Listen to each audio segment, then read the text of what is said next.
beramal di dunia umur kita pendek sekali. Kita tidak seperti orang-orang dulu. Kalau orang-orang dulu seperti Nabi Nuh, umurnya 900 tahun, terjadi badai, masih hidup 50 tahun lagi. Jadi 950 tahun. Orang-orang dulu panjang-panjang umurnya. Jadi ibadahnya banyak. Kalau kita di sini bilang wal umru qasirun, umur pendek. Kata Nabi, umur umatku antara 60-70. Kita ini dibilang Nabi itu ma baina sittin wa sab'in, 60-70. Dan memang kalau kita pikir efektifnya umur umat Nabi itu 70. Assalamualaikum warahmatullahi wabarakatuh. Hamdan wa syukran lillah, wa salatan wa salaman ala rasulillah, wa ala alihi wa sahbihi wa mawalah.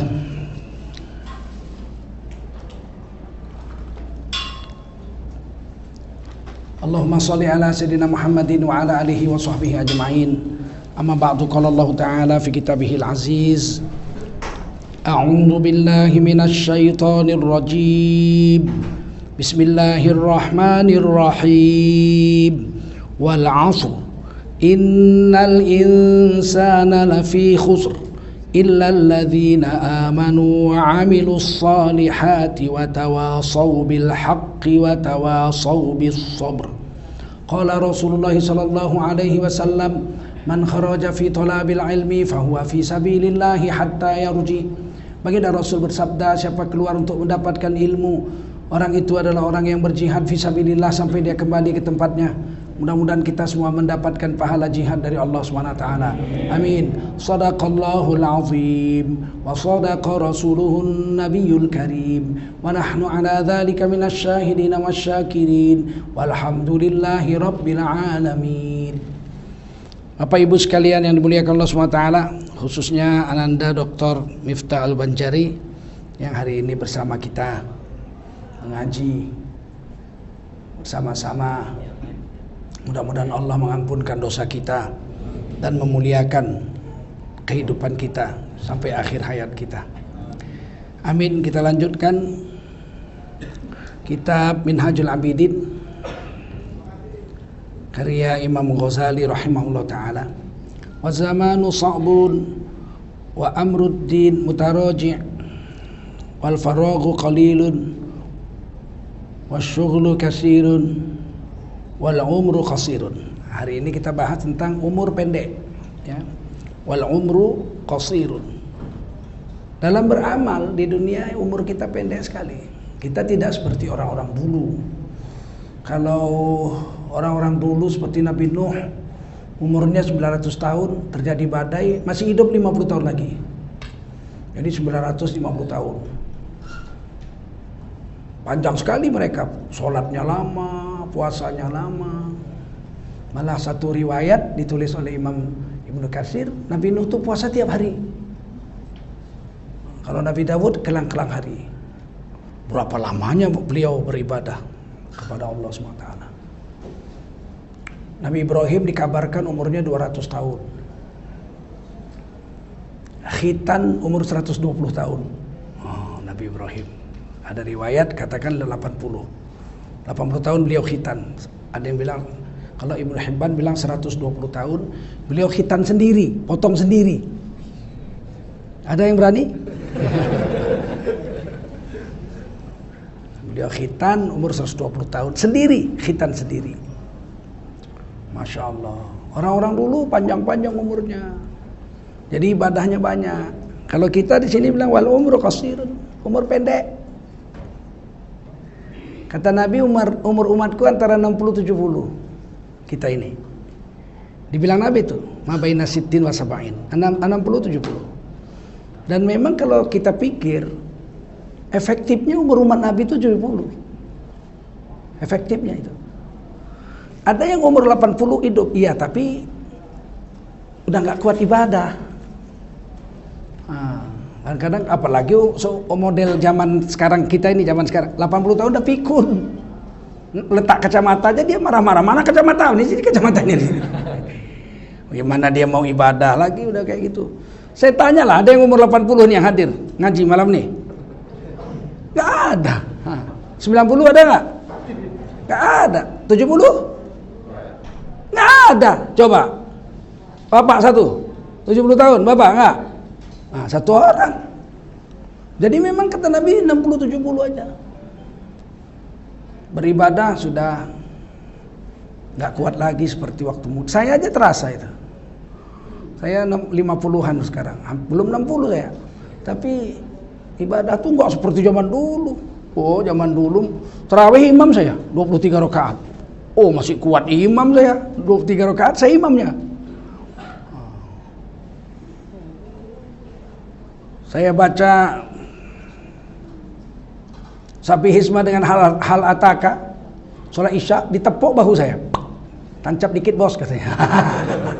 Kepanjangan sama dia. Aduh.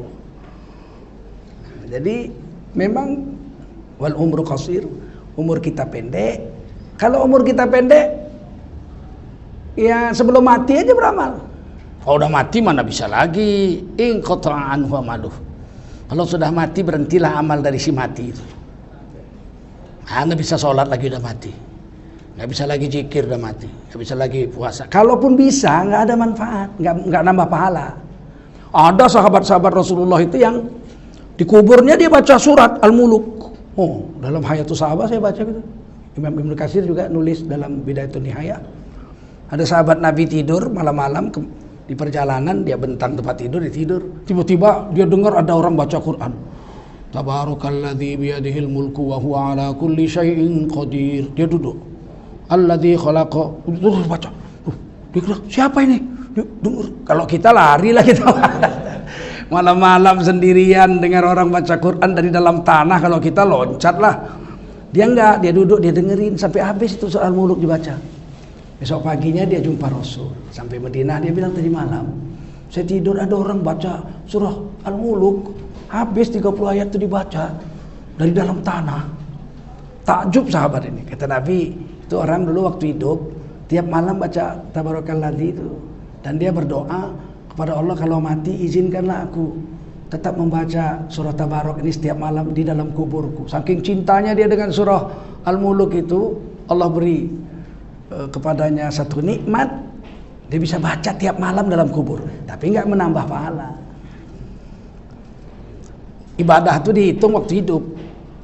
Kalau udah mati nggak dihitung lagi. Kecuali amal jariah yang dia buat, misalnya bangun masjid, masjidnya masih dipakai orang, ya semua pahala orang yang iktikaf, baca Quran, sholat di masjid itu semua dia mengalirlah sama dia amal jariahnya. Tapi in qata'a anhu amaluh, yang dari dia, dari si mati itu berhenti. Kecuali sedekah jariah, ilmu yang bermanfaat, waladun soleh yad'ulah, anak yang soleh yang mendoakannya. Anak soleh di situ bukan anak kandung. Anak soleh di situ bisa anak kandung, bisa anak angkat, bisa anak susuan, rotoah, bisa anak tiri, bisa anak murid yang dipelihara dan diajari sama dia.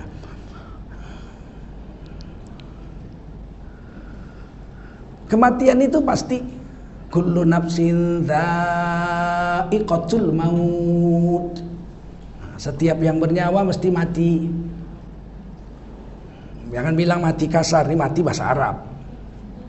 Maut, mati. Yang bilang kasar-kasar itu orang Belanda dulu. NQ orang jangan bilang mati, N itu mati kasar. NQ mesti bilang meninggal ya. Meninggal gak jelas meninggal apa. Meninggalkan anak, meninggalkan istri, meninggalkan kampung, meninggalkan pekerjaan. Banyak artinya meninggal. Tapi kalau mati satu aja artinya. Nyawamu pedot, mati. Nyawamu dicabut, matilah kau. Nggak ada yang lain artinya mati itu. Nah, jadi, dan mati itu bahasa Arab. Allah pakai kata maut, mati. Nabi juga idza mata ibnu Adam, kalau mati, kalau telah mati anak Adam. Nah, pakai mati juga. Kita sholat berbaca inna sholati wa nusuki wa mahyaya wa mamatiya. Coba tukar besok. Inna sholati wa nusuki wa mahyaya wa meninggal gitu kan. Batal sholatnya. Jadi jangan bilang-bilang kasar. Nah, Allah katakan kullu nafsin dha'iqatul maut. Yang hidup mesti merasakan mati. Tidak peduli jin, manusia kah, hewan kah, iblis kah, malaikat kah. Malaikat mati. Malaikat maut mati. Yang hidup Tidak mati-mati Allah Subhanahu wa ta'ala. La yamutu. Allah enggak mati. Yuhyi wa yumit. Hidup dan menghidupkan dan mematikan Allah itu. Enggak mati Allah. Wal hayyul qayyum. Maha berdiri sendiri lagi maha hidup. Allah itu tidak mengenal mati. Selain Allah mati semua. Malaikat maut pun mati, disuruh Allah, "Hei malaikat maut." Nah, ini kan ketika ditiup sangkakala oleh malaikat Israfil, matilah yang ada di langit dan di bumi. Kecuali yang Allah izinkan tetap hidup. Ada yang tetap hidup. Siapa? Malaikat Israfil. Nggak mati orang dia niup kok. Masuk dia niup dia mati. Malaikat Jibril nggak mati. Malaikat Mikail nggak mati. Malaikat maut, sebagian ulama menyebut namanya Israel, nggak mati. Siapa lagi nggak mati? Malaikat pemikul arash. Itu 8 orang malaikat pemikul arash nggak mati. Kemudian Allah matikan semua, mati. Jibril mati, Mikail mati, pemikul arash mati, mati semua. Kecuali malaikat maut. Israfil mati, tinggal malaikat maut. Nah, kata Allah, sekarang kau cabut nyawamu sendiri. Kata malaikat maut, saya cabut sendiri nyawa. Cabut sendiri nyawa. Malaikat maut pergilah ke satu tempat, dicabutnya nyawanya pelan-pelan. Jerit kesakitan. Sepelan mungkin dia cabut, sakit. Akhirnya malaikat maut bilang, "Ya Allah, saya nggak mampu cabut saya nyawa sendiri. Sakit. Kalau tahu saya sakitnya seperti ini, saya nggak akan cabut nyawa-nyawa para nabi dan para rasul. Nggak tega saya, orang-orang soleh nggak berani saya cabut. Kalau tahu saya sakitnya mati seperti ini, padahal saya udah cabutnya pelan-pelan, sakit. Siapa yang bisa nyabut kuku sendiri coba? Pelan-pelan. Makin pelan makin sakit. Baru Allah katakan, matilah kau malaikat maut, mati. Tinggal Allah sendiri. Siapa yang hidup sekarang, kata Allah? Tidak ada yang hidup kecuali Allah. Sesuatu mesti mati. Bagi kita orang Islam, mati itu jembatan emas menuju kehidupan yang lebih baik dari alam dunia ini. Kalau kita mati, wa innama tuwaffawna ujurakum yaumal qiyamah. Hanya saja dengan mati itu kami Allah ingin melipat gandakan pahalamu di hari kiamat. Jadi bagi kita orang beriman, mati itu menyebabkan pahala kita berlipat ganda. Jadi nggak ada rugi-ruginya. Dosa stop, nggak bisa lagi zina, nggak bisa lagi mabuk, nggak bisa lagi mencuri. Tapi agak pahala hidup jalan terus. Kita ngajari anak kita ngaji, Fatihah, ngajarin sholat. Anak kita sholat, dia kawin, istrinya diajari, dapat 2 pahala lagi. Dia punya anak 3, anak-anaknya diajari ngaji, udah 5. Anaknya punya cucu lagi 7. Wah, udah 12. Dan seterusnya udah suruh beranak-beranak itu. Sehingga dia nanti akan terkejut di hari kiamat. Melihat amalnya sendiri, nggak percaya dia. Iqra, kita baca kitab. Saya nggak pernah bisa baca Quran sampai mati ya Allah. Kenapa ini ada khatam Quran, setiap hari sekian juz, Dari mana ini? Kamu pernah membangun madrasah tahfizul Quran. Dari semua anak yang ngaji situ, yang menghafal Quran, yang mengulang bacaannya semua itu sama kamu pahalanya semua tanpa mengurangi pahala orang itu. Berlipat-lipat ganda di hari kiamat.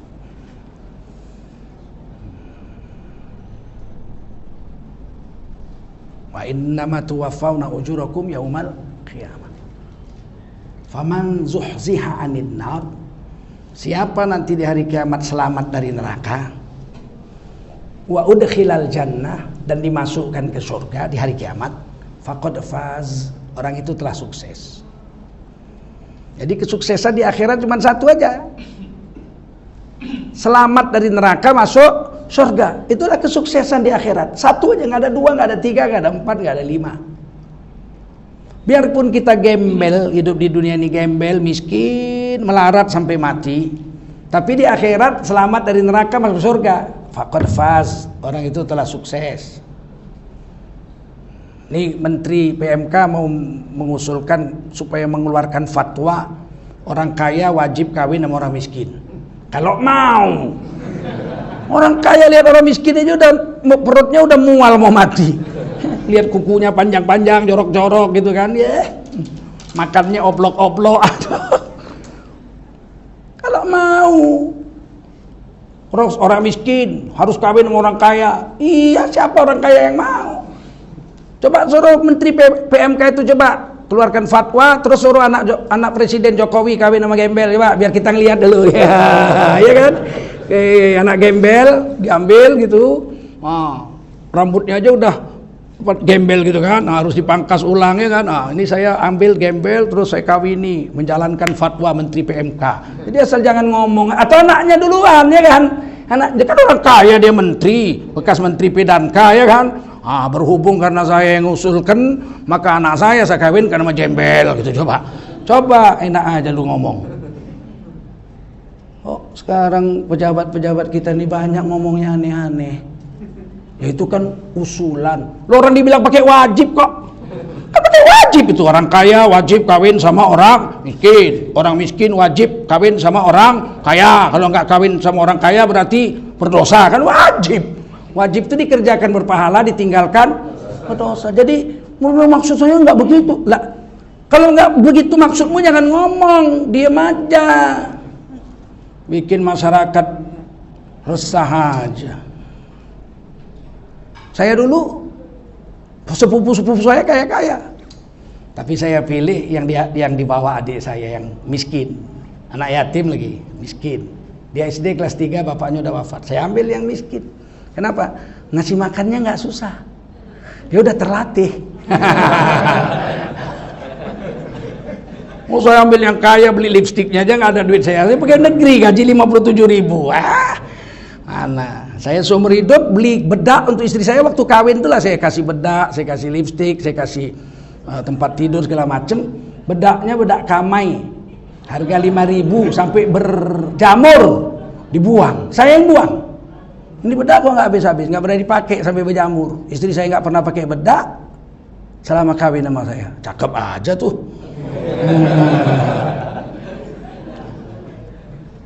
Kesuksesan di akhirat hanya satu. Selamat dari neraka, masuk surga. Kesuksesan di dunia hanya satu. Enggak 2, enggak 3, enggak 4, enggak 5. Satu aja. Wa may yuti'illaha wa rasulahu faqad faz. Faqad faza fawzan 'azima. Siapa di dunia yang bisa taat sama Allah sama Rasul seumur hidupnya, dia telah sukses. Telah sukses dengan kesuksesan yang agung. Biar dia gembel asal taat sama Allah, sukses. Biar dia kaya raya, kayak Abdurrahman bin Auf, tapi taat sama Allah sama Rasul, sukses. Abdurrahman bin Auf itu pernah datang kabilah dagangnya, orang Madinah keluar semua bawa senjata. Dikirain ada musuh nyerbu. Saking ramai, 700 kabilah dagang pulang. Ibunda Aisyah radhiyallahu anha, saudara satu susuan dengan Sayyidina Abdurrahman bin Auf, satu susuan. Dia nggak batal wudu itu. Beliau boleh masuk ke rumah Ibunda Aisyah itu nggak pakai tabir. Abdurrahman bin Auf itu. Kalau yang lain pakai tabir. Kalau Sayyidina Abdurrahman bin Auf bisa masuk langsung. Kata Ibunda Aisyah, ada apa kok ribut? Orang semua pada keluar rumah bawa senjata. Ternyata kami kira ada musuh nyerbu Madinah. Ternyata kabilah dagangnya Abdurrahman bin Auf radhiyallahu anhu pulang. Bawa 700 kabilah dagang, untungnya luar biasa banyaknya. Ibunda Aisyah mengatakan, aku mendengar Rasulullah bersabda, Abdurrahman bin Auf masuk surga tapi merangkak. Terlambat 500 tahun dari sahabat-sahabat yang lain. Padahal beliau itu 10 orang mubasyirah bil jannah, 10 orang yang dikabarkan masuk surga selagi masih hidup. Itu Abdurrahman bin Auf radhiyallahu anhu itu masuk salah satu di situ. Sayyidina Abu Bakar, Sayyidina Umar, Sayyidina Utsman, Sayyidina Ali, Sayyidina Tolha, Sayyidina Jubair, Abdurrahman bin Auf itu dia masuk satu di situ. Langsung dia begitu mendengar, Abdurrahman, kata kawan-kawannya, sahabat-sahabat yang lain, kamu memang kaya, kamu tambah lama tambah kaya. Udah banyak pun disedekahkan, kaya juga. Tapi Ibunda Aisyah baru ngomong, kamu nanti di akhirat masuk surga terlambat 500 tahun dari sahabat-sahabat yang lain. Langsung datang ke rumah Ibunda Aisyah. Assalamualaikum. Dia ketuk pintu. Saya Abdurrahman bin Auf. Langsung masuk. Dia bisa masuk nggak pakai tabir dia. Dia tanya, Ibunda Aisyah, Benarkah Rasulullah mengatakan saya masuk surga? Benar. Terlambat 500 tahun? Benar. Gara-gara apa? Gara-gara kayamu itu. Keluar lagi dia. Saudara-saudara 700 kabilah dagang, ambil semua, satu pun gak ada yang tinggal. Saya gak mau ambil. Ambil semua. Disedekahkan semua. Beberapa bulan kemudian dagang lagi, kaya lagi. Dia bilang memang nasib saya. Tuh orang gak mau jadi orang kaya, tetap kaya. Kalau kita kepingin kaya, gak kaya-kaya. Sampai jadi tim sukses, miskin juga.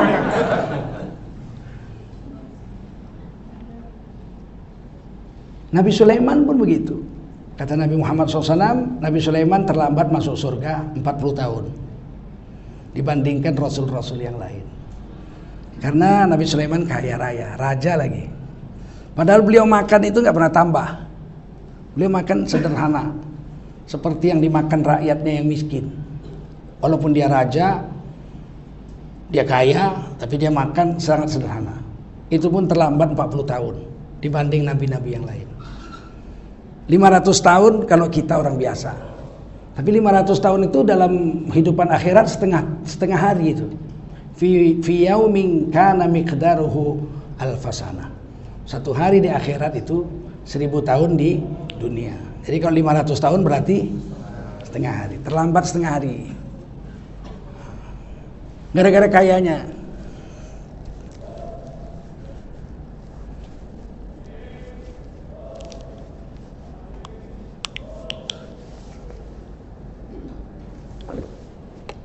Orang kaya kan bisa umroh, Pak. Betul. Umroh pahalanya kan besar sekali. Benar. Tapi pahala orang umroh besarnya nggak bisa dihitung saking banyaknya. Kalah dengan 2 tetes air mata orang miskin yang menangis karena lapar. Kalah. Orang miskin malam dia nangis, ya Allah, ini hari kedua saya nggak makan, ya Allah. Sebetulnya aku bisa juga ngerampok tuh nenek-nenek sebelah rumah kaya. Panjat temboknya saya rampok malam ini bisa. Tapi saya tidak lakukan itu karena saya takut kepadamu, ya Allah. Mengalir air matanya. Lebih besar pahala orang nangis karena lapar, miskin, dibanding orang kaya yang pergi umroh. Padahal orang kaya pergi umroh itu tidak terhitung pahalanya. Nggak ada yang tahu berapa pahala umroh. Siapa yang tahu pahala umroh? Nggak ada yang tahu pahala umroh. Yang jelas umroh itu dari ujung rambut sampai ujung kaki seluruh dosanya diampuni. Pahalanya siapa yang tahu? Nggak ada yang tahu. Pahala haji, berapa pahala haji? Siapa yang tahu pahala haji? Nggak ada yang tahu. Seluruh dosanya diampuni, betul. Pahalanya berapa besar? Siapa yang tahu? Pahala sholat subuh 2 rakaat, siapa yang tahu? Nggak ada yang tahu. Seluruh dosanya diampuni, betul. Orang yang sholat subuh seluruh dosanya diampuni. Inna sholata ila sholati kafarah lima bainahuma. Sholat yang satu dengan sholat berikutnya mencuci bersih sholat dosa antara 2 sholat itu. Tapi berapa besar pahala sholat subuh? Nggak ada yang tahu.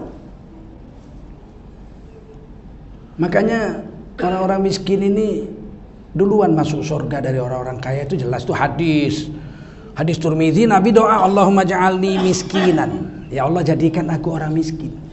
Ini doa Rasulullah nih. Wa tawaffani miskinan, dan matikan aku dalam keadaan miskin.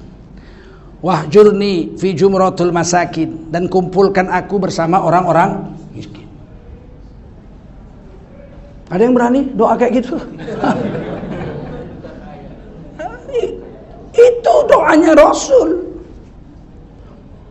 Memang Rasul ngajarkan juga, Allahumma inna nas'alukal huda wat tuqa wal afafa wal ghina, minta kaya, dan wal ghina, minta kaya.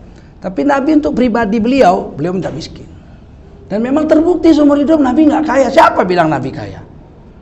Pernah 2 bulan berturut-turut dapur istri Rasulullah nggak berasap. Cuma makan korma doang aja. 2 bulan nggak berasap kan berarti nggak masak roti. Makan korma aja 2 bulan. Saya rasa nggak ada istri kita yang sanggup makan pisang aja 2 bulan. Saya biar istri saya soleha belum kutes. Tapi dia memang belum pernah komplain soal makanan ya. Tapi kan memang nggak pernah ku kasih makan pisang 2 bulan berturut-turut. Istri Nabi makan kurma 2 bulan berturut-turut, nggak berasap dapur Rasulullah SAW, membuktikan Nabi nggak kaya. Dan ketika Nabi wafat di rumah Ibunda Aisyah hari Senin, dikubur hari Rebu. 2 malam Rasulullah itu tinggal dalam rumah mayat baginda Rasul yang agung, di dalam rumah Ibunda Aisyah. Itu malam Senin, malam Selasa, malam Rebu, 2 malam itu gelap, nggak ada lampu. Sahabat nanya, wahai ibu, kenapa ibu nggak pasang lampu? Nggak ada minyak tanah untuk pasang lampu. Tidak ada minyak untuk pasang lampu. Sebegitu parahnya kehidupan Rasulullah SAW soal ekonomi. Padahal Rasulullah kalau mau kaya, kayalah. 1/5 harta rampasan perang untuk Nabi. 1/5 harta rampasan perang untuk Rasul. Kalau dia simpen, kaya Nabi. Mana Nabi menyimpan itu? Semua habis untuk umat. Abu Bakar Siddiq menjalani hal yang sama. Beliau wafat, cuman meninggalkan harta warisan 1/2 dirham dengan seekor kambing kurus. Itu pun 1/2 dirhamnya untuk khalifah pengganti, bukan untuk anak-anaknya. Nah, diserahkanlah Umar bin Khattab jadi khalifah. Ini warisan dari Abu Bakar Siddiq, 1/2 dirham. Nangis Umar bin Khattab, ya Allah, wahai Abu Bakar, engkau telah membuat satu jalan yang terlalu sulit untuk kulalui. Sampai Umar bin Khattab bilang gitu, terlalu sulit untuk kujalani. Contoh yang kau berikan 2 tahun ini, khalifah hartanya cuma 1/2 dirham. Itu pun bukan untuk anaknya, untuk khalifah pengganti. Alhamdulillah Umar bin Khattab jadi khalifah, wafat, malah meninggalkan utang 50.000 dirham. Bukan utang untuk anaknya, utang untuk orang miskin. Dia utang untuk membantu rakyatnya. Wafat meninggalkan utang 50.000 dirham. Waktu wafat mau dikubur, anaknya Abdullah bin Umar radhiyallahu anhu mengatakan, bapakku meninggalkan utang 50.000 dirham. Siapa yang mau membeli rumah beliau? Saya jual rumahnya untuk bayar utangnya. Jadi dikubur udah lunas. Satu orang sahabat datang bawa duit, nih 50.000 dirham rumahnya saya beli. Langsung dibayarkan utangnya. Maka rumah itu disebut Baitul Qirat, rumah pembayar utang. Itu khalifah loh. Khalifah itu lebih besar dari presiden. Presiden kan cuma kepala negara, betul nggak? Khalifah Umar, Romawi, Parsi diambil udah sama dia. Kerajaan Romawi yang hebat, superpower zaman itu, diambil sama Umar bin Khattab. Pusat kerajaannya di Palestina diambil. Kunci Masjidil Aqsa diambil sama Umar bin Khattab. Kurang kaya apa? Parsi habis, terbunuh Raja Parsi. Superpower cuma 2 waktu itu, Romawi dengan Parsi habis sama Umar bin Khattab. Anak gadisnya diambil 3 jadi tawanan perang. Rajanya mati. Anak gadisnya 1 diambil sama Sayyidina Ali. Budak tawanan perang, budak diambil sama anak Sayyidina Ali, Sayyidina Husain radhiyallahu anhu, diambil jadi istri. Itulah anak-anaknya itu yang diangkat jadi imam-imamnya orang Syiah, karena memang istrinya Sayyidina Husain orang Parsi. Sayyidina Hasan kenapa anaknya nggak diakui? Nah, orang anaknya orang Arab. Syiah ini kan dia merasa paling hebat karena istri Sayyidina Husain itu orang Parsi, anak Raja Parsi diambil. Satu lagi diambil oleh Abdullah bin Umar radhiyallahu anhu. Dijadikan istri juga, dibebaskan dari budak, dijadikan istri. Orang yang menguasai Romawi Parsi wafat meninggalkan utang 50.000 dirham. Mana bisa kita contoh itu? Tiba-tiba zaman sekarang ada bilang presiden kita kayak Sayyidina Umar. Umar Bakri mungkin.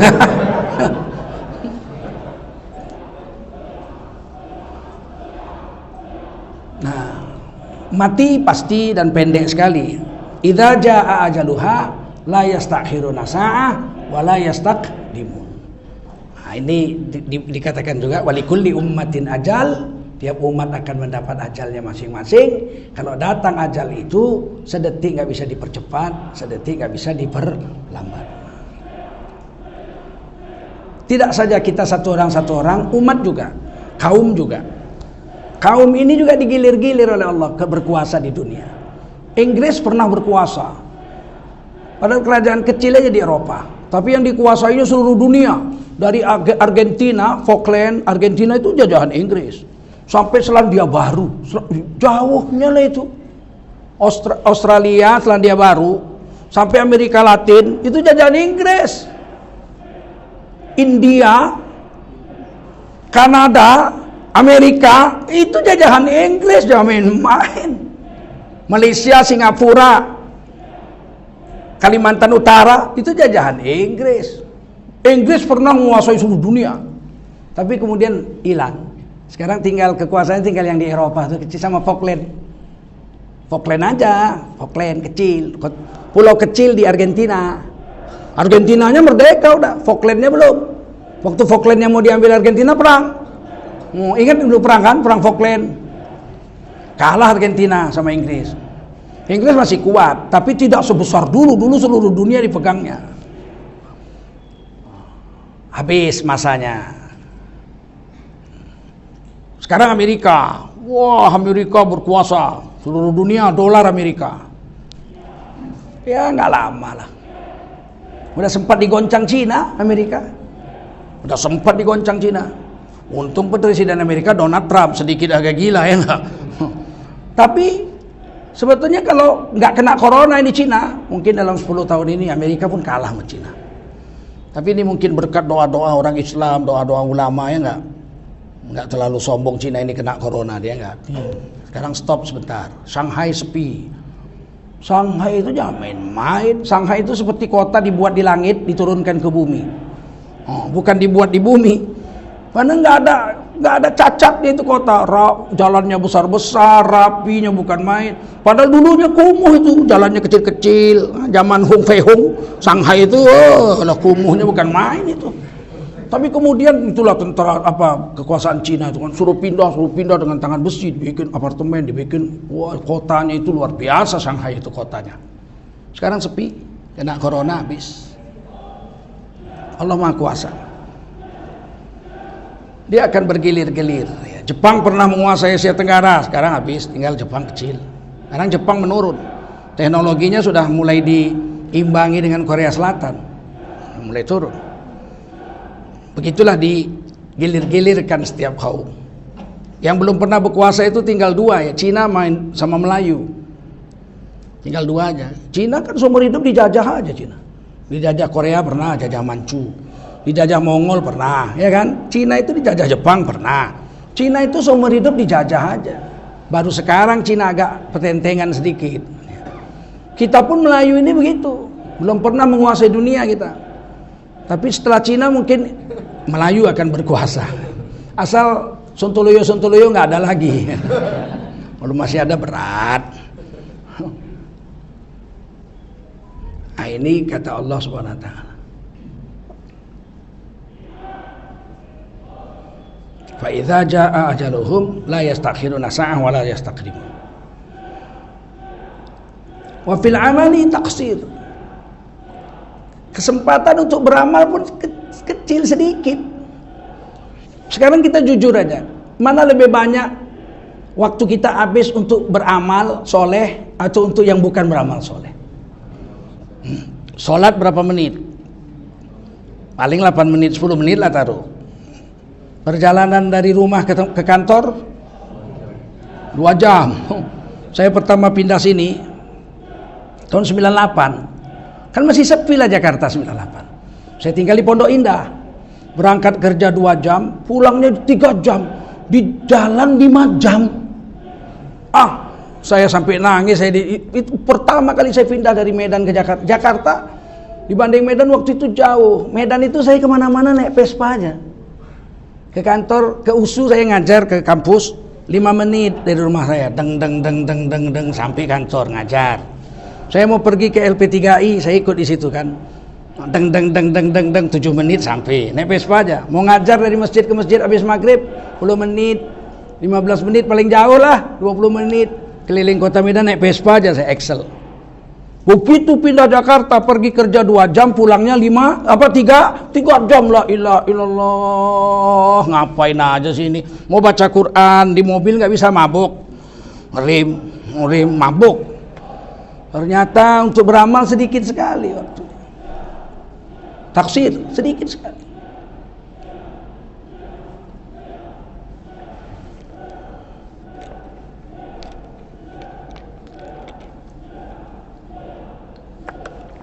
Setelah ada BlackBerry, wah orang baca BlackBerry aja, nggak baca Quran lagi. Sekarang ada WhatsApp, orang baca WhatsApp. Saya WhatsApp males saya bacanya.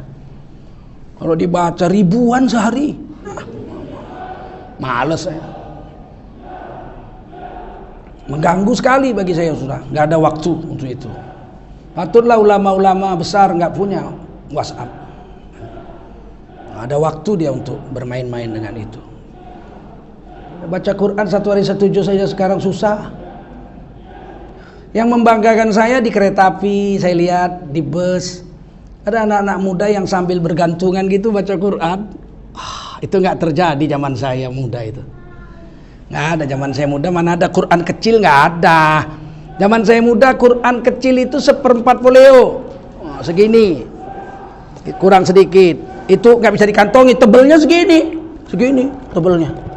Mana bisa dikantongi. Saya kuliah Quran saya bawa dalam tas kain, Qurannya di situ karena tebel nggak bisa dikantongi. Baru bisa mulai mengantongi Quran tuh tahun 90-an ya, 90-an lah. CP Diponegoro Bandung mengeluarkan Quran setebel ini, pakai sarung kulit, pakai serating, warnanya hijau biru gitu. Itu tahun 90-an baru bisa ngantongi Quran itu. Sebelum itu dibawa dalam tas Quran. Sekarang anak-anak muda Quran sebesar ini ada sekarang. Saya lihat anak-anak muda itu sambil gantung di bus, saya lihat gitu dari mobil. Hebatnya. Iri hati kita lihatnya, ya Allah. Zaman saya nggak terjadi itu, nggak ada anak muda baca Quran zaman saya. Penghafal Quran seperti sekarang anak-anak kecil menghafal, zaman saya mana ada. Di sekota Medan cuma 3 orang, guru saya semua 3. Umurnya pun udah 60, 80, 90. Sekarang saya pulang ke Medan tuh, pesantren sebelah rumah saya ada 100-an anak. Habis subuh waduh, cuman liburnya dia jam 11 ke jam 12 dia tidur. Menunggu zuhur mereka tidur. Habis tidur dia makan siang, bawa waduh. Penghafal Quran itu 100 orang murid saya laki-laki, 25 orang perempuan, ya itu asal saya ke pesantren laki-laki. Wah, ya Allah, masya Allah, sungguh bahagianya zaman sekarang. Dalam usia yang pendek banyak anak-anak yang menghafal Quran. Di masjid juga ada pesantren penghafal Quran itu, kelas-kelas menghafal Quran di masjid. Yang dulu tidak terjadi seperti itu. Jadi dalam umur yang pendek pandai-pandailah meniti buih agar selamat badan keseberang. Sebenarnya nanti di akhirat yang paling beruntung tuh orang yang banyak amal solehnya di dunia. Demi masa seluruh manusia rugi, kecuali orang yang beriman. Illal ladzina amanu, beriman aja nggak cukup, masih rugi. Wa amilus shalihat, beramal soleh aja masih rugi. Wa tawasau bil haqq wa tawasau bis sabr, berdakwah menyampaikan kebenaran dengan sabar, baru tidak rugi. Wan naqidu basir. Wan naqidu, naqid raqib maksudnya, orang yang mencatat amal.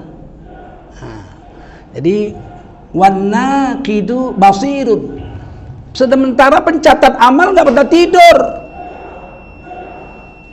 Kiraman katibin itu, raqib atid itu nggak pernah tidur. Dilihatin aja apa semua perbuatan kita, dicatat semua perbuatan kita, direkam, berwarna. Basirun, mereka melihat. Hanya bedanya dengan Allah, malaikat raqib atid atau kiraman katibin itu melihat yang zahir aja dia. Kita mencuri, kita berzina, kita mabuk, kita berbohong, kita menipu, kita korupsi, kita makan riba, yang zahir, yang kelihatan mata dia lihat tuh, basirun. Dia nggak bisa lihat dalam hati. Yang di dalam hati dia nggak bisa lihat. Ikhlas atau tidak, itu bukan ukuran malaikat. Malaikat catat aja.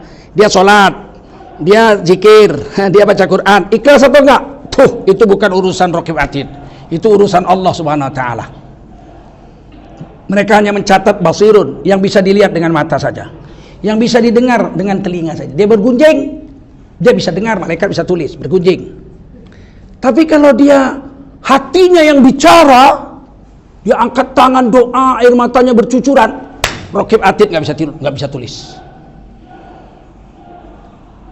Malaikat-malaikat di langit akan geger. Ya Allah, ini apaan ini? Hambamu ini. Udah setengah jam dia duduk di tikar sembahyang, nangis saja, air matanya bercucuran, mulutnya diam. Kalau mulutnya ngomong, kami bisa mengaminkan. Dia diam aja nih, ngapain nih? Nggak, cuman Allah aja yang tahu. Di akhirat baru Allah buka. Dia nangis itu zikir minta kawin karena nggak kawin-kawin udah umur 50. Malaikat nggak tahu itu yang di dalam hati. Tapi ini wanaqidu basirun, penulis amal itu Raqib Atid bisa melihat yang zahir. Makanya aneh kalau ada orang bilang dia itu ngomong begitu tapi niatnya nggak jahat. Iya, ada pula orang tahu kepala BPIP niatnya nggak jahat. Kalah Raqib Atid dibikinnya. Oh, Ahok itu dia mengambil uang itu, beli sumber waras, beli tanah DKI di Cengkareng, itu nggak niat jahat itu. Kapan pula manusia tahu niat? Nabi Muhammad nggak tahu niat. Ketika berperkara orang diputus Nabi, kata Nabi, saya hanya memutuskan perkara yang zahir. Perkara yang batin saya serahkan sama Allah. Ada pengadilan lagi nanti di akhirat. Alaihissallahu bi ahkamil hakim. Allah yang mengadili.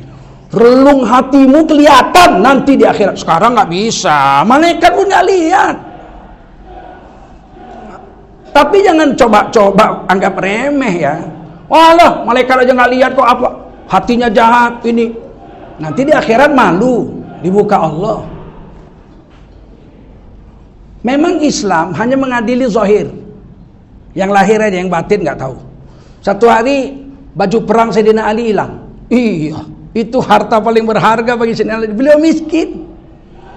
Itulah mahar kawinnya Sayyidina Ali untuk Sayyidah Fatimah, anak baginda Rasul. Baju perang, baju besi.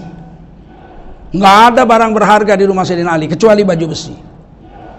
Satu hari baju besinya hilang. Beliau khalifah waktu itu. Bukan main-main. Khalifah waktu itu beliau.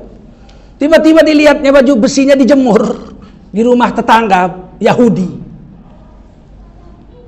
Kata Sayyidina Ali, itu baju perang saya itu. Dia datangi Yahudi tadi. Padahal itu Yahudi kafir itu. Sayyidina Ali presidennya waktu itu, khalifah. Lebih besarlah khalifah dari presiden. Presiden satu negara, khalifah kan Romawi Parsi pun dikuasainya kok waktu itu. Apa kata Sayyidina Ali? Itu baju perang saya. Mana ada, ini baju perang saya yang saya jemur. Kata Sayyidina Ali, itu baju perang saya. Enggak, ini baju perang saya kok kamu bilang kamu punya. Coba kalau kita yang presiden misalnya, baju perang saya, bukan. Langsung digebukin itu sama pengawal kita ya. Dia bilang ya udah, saya ngadu ke hakim. Hakimnya masih muda pula. Panggil Yahudi, panggil Sayyidina Ali. Hadir. Apa pengaduanmu, wahai Khalifah Ali? Saya mengadu karena baju perang saya dicuri sama Yahudi ini. Maka hakim nanya, Yahudi, kamu curi baju Sayyidina Ali? Enggak, ini baju saya. Kamu yang mengklaim bajumu dicuri, kamu wajib memberikan dua, bukti dan saksi. Al-hukmu qoblal bayan zulmun. Menghukum orang nggak ada bukti, nggak ada saksi, zalim. Jadi sekarang Sayyidina Ali yang nuntut, Sayyidina Ali beri dua, bukti dengan saksi. Bisa nggak? Kata Sayyidina Ali, ada buktinya. Mana buktinya? Pinggang sebelah kiri bekas tebasan pedang waktu perang Khaybar. Nih, sebelah kiri. Diambil baju besinya nih, sebelah kiri nih. Waktu saya perang di Khaybar ini kena bacok. Kata Yahudi tadi, saya bisa beri 10. Saya bisa tunjukkan 10 baju perang yang sebelah kirinya kena bacok. Namanya baju perang, mesti ada kena bacok. Akhirnya apa kata hakim? Baju perang ini milik Yahudi. Sayyidina Ali pulang, kalah. Pulangnya sama Yahudi bareng-bareng. Yahudi meluk itu baju besi. Cuman segitu doang ya Islam. Begitu aja, cuman segitu doang Islam. Iya memang begitu. Kamu kalah, padahal kamu presiden di sini, khalifah di sini. Iya kalah, saya memang kalah. Karena saya nggak bisa menghadirkan saksi dan bukti bahwa kamu mencuri baju besi saya. Terus sekarang baju besi ini saya punya. Memang kamu punya. Karena pengadilan dunia saya kalah. Supaya ente tahu ya, ini baju besi ini memang kamu punya. Memang saya curi.